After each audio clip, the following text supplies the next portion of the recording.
おはようございます。今日はですね、ニューヨーク購入品紹介動画ということで、先日じゃないんですけど行った、ニューヨーク旅行の購入品を、紹介していきたいなと思います。ニューヨーク動画、ご覧いただけましたでしょうか。パッキング動画から、1年経って満を持して公開したんですけれども、僕もいろいろ思い出しながら編集をしてですね、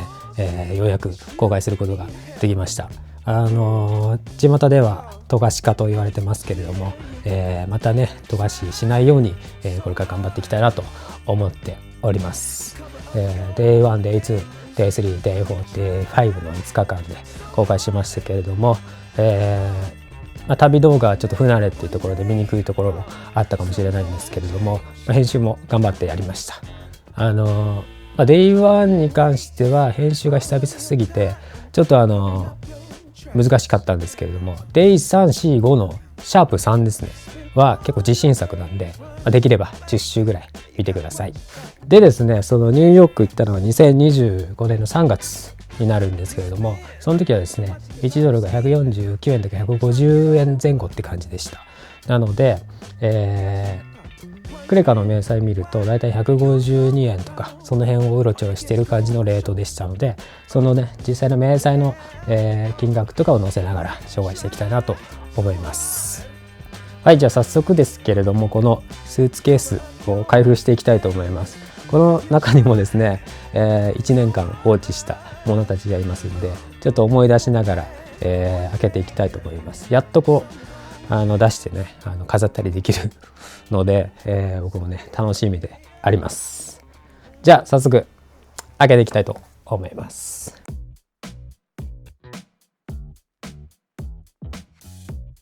よし、ちょっと一個一個覚えてないんでメモを見ながらやっていきたいと思います。よいしょ。そしたらまず1個目がホテル着いてチェックインまでの間に行ったお店ですね。ヴィンテージスリフトショップっていうそのままの名前の店で買ったもので、16ドル2368円がこちら、ミッキーナイトライトということで、僕が大好きなジェネラルエレクトリック製のミッキーのコンセントに挿したら光るライト、1977年ミッキーナイトライト16ドルと書いてありますね。ナイスパッケージ。このブルーと赤がこの配色が素晴らしいので、このまま飾ってね、映えるアイテムとなっております。これがニューヨーク1個目の買い物でしたね。ちょっと今回ポンポンいかないと数が多いんでトントントンっていきます。次が2日目 Day2 で行ったマザー・オブ・ジャンクっていう本当にジャンク品のお店。なんかセレクトヴィンテージショップっていうよりはジャンク品をブワッて集めてあって、1ドルとか99セントからあったか、もっと安いのもあったかもしれないですけども、100円ぐらいから、ジャンク品を買えるお店で、そこで買ったもの、全部で18ドル37セント2776円のお買い物でした。まずはこんな感じのカンカンを買いました。このビールの缶ですね。カンカンシリーズは2ドル99セントですね。450円ぐらいの空き缶を買ったということですね。これもビールの缶。あとは2つともオレンジジュースですね。オレンジソーダ。これも配色がとても可愛い。次がこんな感じの8面ダイス。クイーンとかジャックとかが書いてある8面ダイスを買いました。で次が99セントコーナーで買った子たち。まずはこのフランケンさんですね。フランケンさんは手が動くと同時に首も動くのがかわいいな。これ自動で動くわけじゃなくて手動なんですけど、これこれね一周するんですね。このおもちゃこれ150円ぐらいでした。かわいい。あとはこの配色がとても気に入った、多分ヒーロー系アメコミ系の人だと思うんですけど、僕ちょっと詳しくないんでキャラデザだけで買いましたけれども、絶対見えないですけどバーガーキングって書いてありました。だからまあキャラは分かんないですけどバーガーキングのなんかこうハッピーセット的なやつについてきたものでしょう。でもう一個が、完全にジャンクな車。これもオレンジの配色が可愛かったんで見つけて買いました。可愛いですね。もうねライトとかもないんでね、こう街中に捨てられてる車みたいでアメリカっぽくていいんじゃないでしょうか。はい。で今のが99セントコーナーの3つで全部で18ドル37セント2776円のお買い物。次も同じくブルックリンで行ったハーレクインヴィンテージっていう店内がねすごいポップなカラーで可愛いお店で、まあ、数は少ないんですけどセレクトがかなり可愛かったです。でそこで10ドル89セント1640円の買い物をしてるんですけど、それがこちらですね、カセットテープを買いました。上が4ドルで下が6ドルで、下がサイモン&ガーファンクルで、上がパッドトラバーズかな。ちょっと僕詳しくないんで、ジャケ買いですけれども、この2つを買いました。中身もちゃんと入っております。はい。で今のがハーレクインヴィンテージでのお買い物、10ドル89セント1640円。次が、タイムズスクエア行って夜帰りに見つけたエースホテルで買ったライターが6ドル53セント929円。まあライターとしてはかなり高額なんですけれども、こちらです。かわいいですね。グリーンでスマイルマークが入ってるやつ。ボディがビッグですね。でちょっと普通に使ってたんで、ちょっと汚いんですけど、これもヴィンテージ感が出ていいんじゃないでしょうか。これが安いホテルのライターです。旅中ずっと使ってました。次がですね、デイ3ですね。デイ3の朝パストラミサンドを食べたカッツデリカテッセンで購入したもので、これだ。ボトルが10ドルで1510円。T シャツが25ドルで3775円のお買い物。よいしょ。でまずボトルですね。何入れてもいいでしょう。マヨネーズでもケチャップでもソースでも入れて使えるというやつです。ワンチャン僕はちょっとこうお店でね、パーマ液とかね入れて使っちゃおうかなとは思っております。これは非常におしゃれ。T シャツがこんな感じ。これは表にカッツの外観が入ってて、裏こんな感じで、これはもうお土産飾り用で買いました。僕フロントにドーンっていうデザインそんな着ないんで、これはね、絵として飾ろうかなと思って買いました。はい。では次が、今回一番盛り上がりを見せた、雑貨屋さんブルックリンのイエスタデイズニュースで、全部で64ドル24セント9777円のお買い物をしたのが、これ結構量が多いんで一個一個やっていきたいんですけど、まずはこれかな。まずはこちら。これがですね、言ってしまえば懐中電灯なんですけど、このパッケージデザインはもうとんでもないですね。とんでもなくかっこいい。でもちろん中に可愛い懐中電灯が入ってます。こんなんで、これは10ドル、1500円ぐらいですね。これ1500円だからかなり安いなと僕は思います。次はこれですね。マッチコーナーで見つけたマッチたち。もうこれセレクトしてる時はめちゃくちゃ楽しかったんですけど、10個でいくらみたいな感じでした。で特にお気に入りはこれで、ロックフェラーさん、有名なロックフェラーさんのやつなんですけど、これはもうショーケースに入ってたんで、これちょっと値段忘れたんですけど、これだけバカ高いです。これだけ跳ね上がっています。次もね、これマッチですね。マッチ箱。これもデザイン買いですね。こんな感じ。これなんかもうすんごい数入ってて、何百って入ってたんですけど、ホテルの人に大量にあげてきました。パンパンに入ってたんですけどね、しょうがないですね。で次もかなりお気に入りのこちら、オクトパスの缶バッジ。タコの缶バッジなんですけど、このイラストとカラーリング100点。これはショーケースに入ってたんですけど、5ドルですね。5ドルで買えました。非常に可愛いですね。あとこのボックスですね。トレーディングカードが入ってたであろう空箱、これをですね1ドルで売ってくれました。150円ぐらいで。こういった空箱をね捨てずに商品として出してくれることはね、僕らみたいな人間からしたらとても嬉しいことです。ありがたいですね。ただこれスーツケースに入れるのに、非常に邪魔だったんで、一回この接着をですね取ってばらしてですね平らにしたんで、もう一回これ、接着しないといけないですね。テープなりで貼って、箱としてもう一回構築しようかなと思ってます。これが1個1ドルのボックス。これは全く買った記憶がないんですけど、コースターですね。一応これは3ドルで買えました。で次がこれですね。定規と言っていいんでしょうか。スケールですね。木の。これは家でインチで測りたいなっていう時はこれ使おうかなと思います。皆さんもインチで測りたい時よくあると思うんですけど、こういうの1個あると便利かなと思います。これは10ドルですね。次はこれも買った記憶ないんですけど、おじさんの写真。これは多分普通の人だと思うんですけど、こういう誰かわからない写真が大量に置いてあって、このおじさんに一目惚れして買いました。次、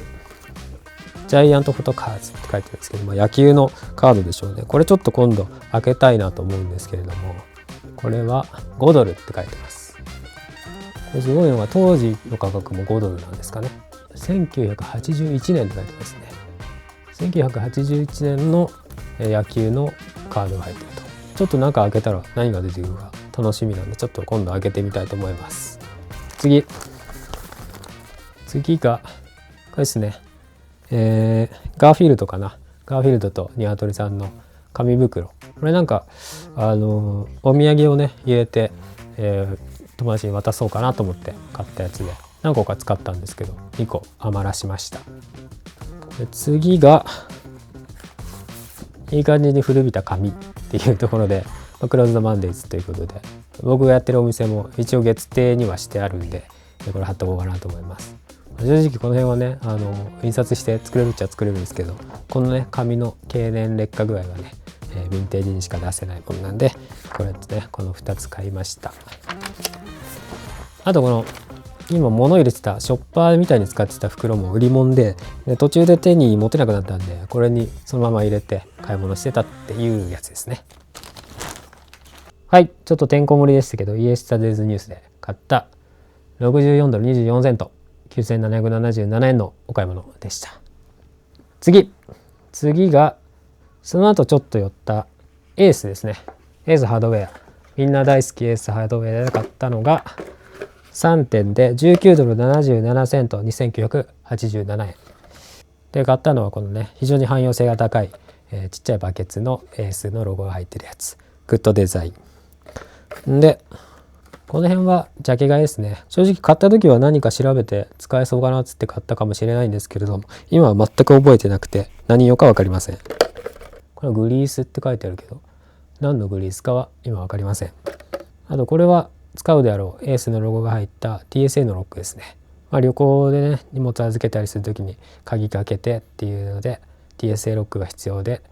こうエースがね入ってない TSA ロック1個使ってたんですけど、エースロゴ入りをゲットしました。はい、エースが全部で19ドル77セント2987円でした。次が、本編では、全カットしたんですけど、ホームセンター行って、ホームセンターはね見て楽しんでたんで買い物1個だけなんですけど、それがよいしょ、こちらです。これがですね、ハーバーフレイトっていう、お店で買ったんですけど、5ドル25セント793円ということで、これが何かというと、書いてある通り虫をですねバチコンやって倒すやつです。この電気が流れてパチンってやつですね。これももうジャケ買いですね。このデザイン、このエレクトリックマーク。これがハーバーフレートで買った5ドル25セント793円の、ハエ叩きと言っていいんでしょうか。電気ハエ叩き。次が Day4 で行った、軍艦のミュージアム。軍艦のミュージアムで買ったのが、ペンが4ドル36セント659円で、T シャツとキャップのセットが35ドル5296円ということで、まずはこれはボールペンです。4ドルって書いてますね。非常にデザインが好きなペンなんで買いました。でもう一個がこのキャップとアメリカのピンバッジついてて、あとこの T シャツですね。で胸に刺繍っていうねやつです。でこれがキャップと T シャツとこうピンバッジセットで35ドルかな、35ドルなんでかなりお買い得だと思います。ミュージアムに入るのにもちろん入場料かかるんですけど、そんな高くなかった気がするんで、ちょっとねグッズ買いに行くのもありかなと思います。単純に軍艦見たりとかね、潜水艦の中とか当時の、いろいろがね展示されてて面白いんで、ぜひそこも行ってみてください。はい、次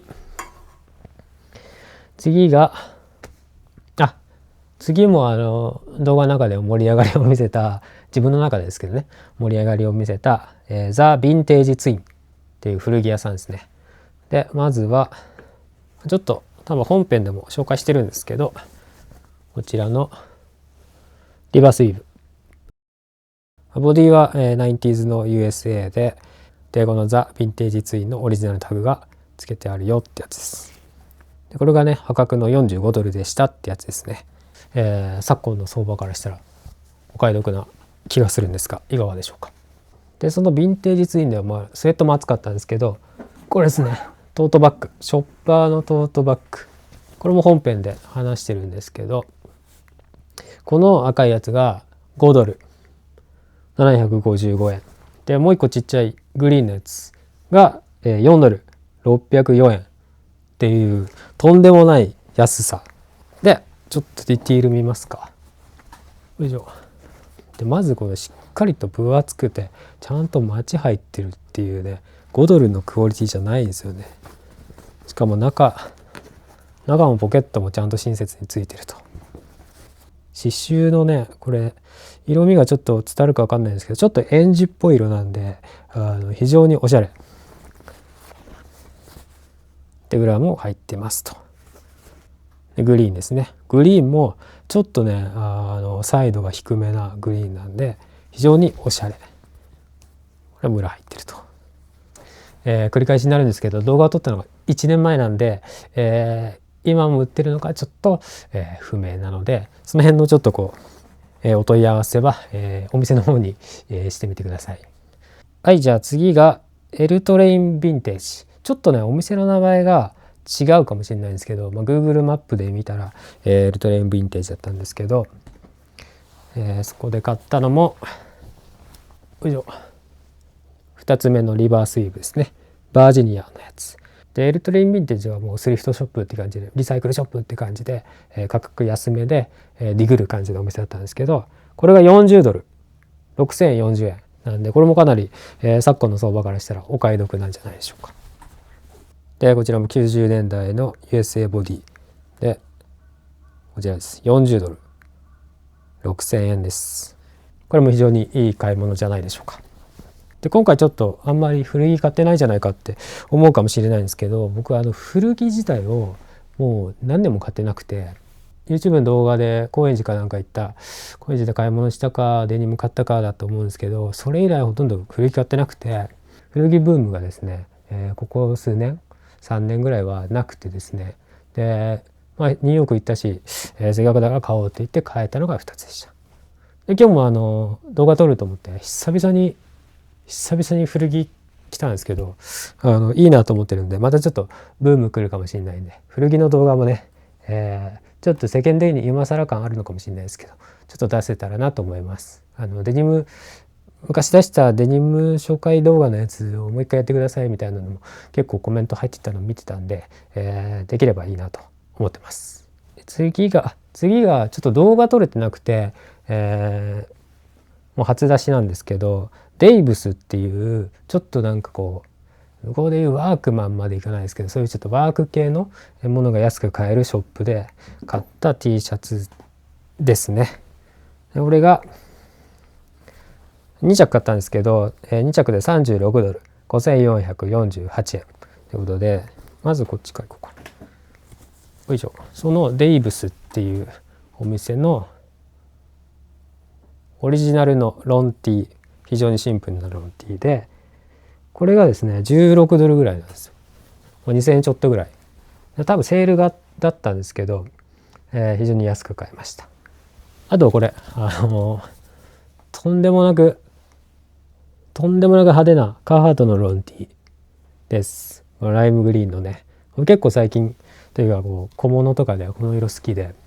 着てるんですけど、これ20ドルだったんで、カーハートで、カーハートでなんかこう向こうだとホームセンターとかにもすごい安く売ってるんで、その実際のこのファッションとしてのカーハートのお店とちょっとラインが違うのかもしれないですけど、カーハートはカーハートなんで、はい、安く買いたいなって人は、こういうお店行ってみるといいんじゃないでしょうか。デイブスニューヨークで36ドル5448円の買い物でした。で次はデイ5で買ったやつですね。ブックス・ア・マジックっておしゃれな本屋さんで、グッズキャップとか T シャツとかトートバッグとかお土産用にいいなって言ってたところなんですけど、そこでちょっとだけ買ったもので、ブックス・ア・マジックがすごいパロディ系が多かったんですけど、このワッペンとステッカーですね。ステッカー買いました。ボーンズのねパロディですね。ボーンズのところはブックスみたいになってますけど、これのT シャツが非常に好きで結構持ってるんですけど、それのパロディということで買いました。でこれが2つで7ドル62セント1153円です。でこれはブックス・ア・マジックじゃなくてスタンプタウンっていうコーヒーショップで、これはもらったやつです。撮影をしないといけないんで、結構こうスタッフさんと常にコミュニケーションを取りながらやってたんですけど、日本のこととか話してると非常に仲良くしてくれてですね、このステッカーもよかったらってことでいただきました。ありがとうございます。はい、では最後ですね。最後がですね MTB スーパーサウンドエレクトロニクスということで、動画で言ったもう地元のおじちゃんがやってる電気屋さんみたいなところですね。もう観光客が来る場所じゃ絶対ないんですけど、ちょっと雰囲気が良かったんでフラッと入って、見つけた時計、それがこちらのタイメックスですね。タイメックスの時計でアイアンマンっていうモデルのものです。でこれ47ドル95セントって書いてるんですけれども、40ドルに負けてくれました。6040円ぐらいということで、非常に可愛いんですけど、でちょっと失礼な話をすると、こんなお店にこんないいもの置いてるんだっていうちょっと掘り出し物があったんですけど、と同時にやっぱ海外ということもあって、偽物なんじゃないかとかレプリカなんじゃないかっていう思いがあったんですけど、この雰囲気的にもうバチバチ雰囲気出てて本物だろうということで、よくよく見たらこの台座ですね、もうめちゃくちゃ経年変化してるんですけど、これねちゃんと裏見たらアイアンマンって書いてあるんですよね。この時計の型番なんで、これとともに、これ一応調べたらですね90年代のものだったんで、これとともに、経年変化しているっていうことで、これはもうデッドストック状態でこの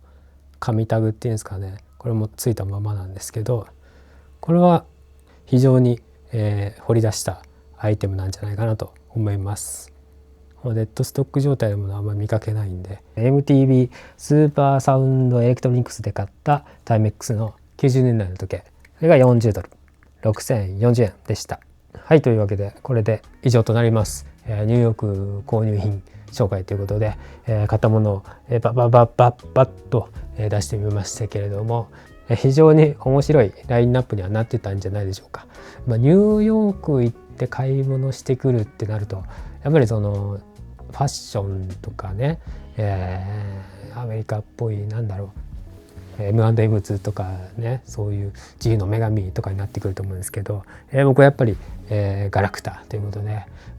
西海岸行くとねガラクタはすごい手に入ると思うんですけど、ニューヨークで探すのは非常に苦労しましたけれども、中でもねイエスタデイズニュースとかは非常にいいお店でいいセレクトで、値段も安いなって僕は思います。実は動画にはしてないんですけど、次の日か次の日にもう一回行ったんですね。もしかしたら入荷があるかもと思って行ったんですけど、ラインナップは変わってなかったんで買い物しなかったんですけど、実は2回行くぐらいお気に入りでした。なので僕は今回は、イエスタデイズニュースと、ザ・ヴィンテージツインですね、古着屋さん、この2つがかなりお気に入りでした。あとはね全てのアイテムお気に入りです。今回ちょっと本編の話もちょっとするんですけど、反省点としてはやっぱり、旅動画に慣れてないっていうところで、ちょっとね動画の構成とかが難しかったなっていうところもあるんで、ちょっとね今後僕は旅動画系になりたいんで、練習しながらいろんなところで撮っていきたいなと思っております。本当に絶対今言わない方がいいんですけど、このニューヨークに行って1ヶ月後とかですかね、ちょっとした、某国に旅行に行って一応動画は、撮ってるんですけど、ニューヨークの、失敗を踏まえてですね、先に行くって言っちゃうとですね、編集しなきゃいけないっていうことに、なるのをですね恐れてですね、内緒で行きました。でちなみにもこれ撮ってる、後にですね、某国に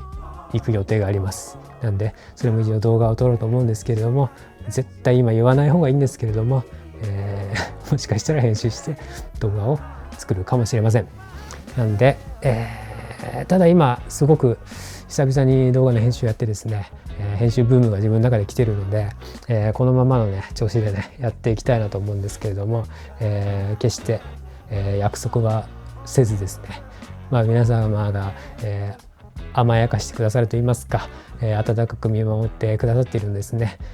それに甘えすぎないように動画をね作っていけたらなと思います。はい、というわけで、今回はですねニューヨークのですね購入品紹介動画ということで、ガラクタなり服なりを紹介させていただきました。またですね動画制作頑張っていきたいと思いますので、また是非、見に来てください。ではまた次の動画でお会いしましょう。また。